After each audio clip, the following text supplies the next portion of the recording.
हाँ, धुलिया टिक्की तालाब है। टिक्की तालाब में ये बॉडी आज सुबह फजर के बाद मैं जाकर अल्लाह की मदद से 30 से 35 पानी था टिक्की तालाब में। ये इसको बॉडी को निकाल कर धुलिया सिविल और कारपोरेटर राजा भैया और गोपाल अंसारी इनके हवाले किया।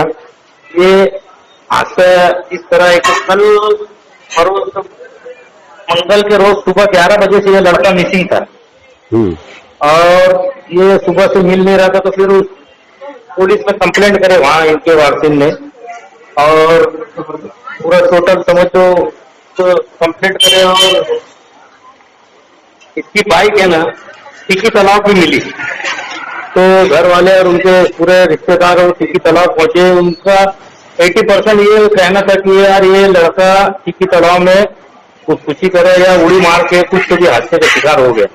उन्होंने रात को 11 बजे तक ढूंढने की कोशिश करी लेकिन मिला नहीं।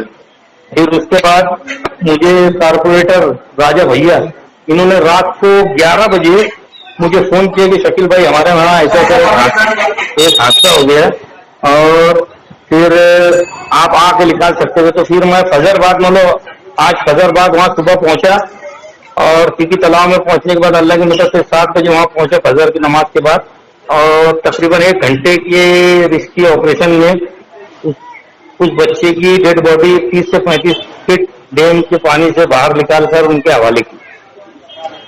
और कोई मौनत कोई किसी की मौनत तो वो धुलिया के कारपोरेटर राजा भैया और वो सामाजिक खिदमतगार गोपाल अंसारी यही वहाँ पे थे। मतलब इन्होंने ही मुझे बुलाया था और लड़के का नाम अंसारी मोहम्मद रेहान और मोहम्मद इदरीस उम्र 22 साल रहने वाला फिरदौस नगर मास्टर कॉलोनी धुलिया वहाँ का लड़का है।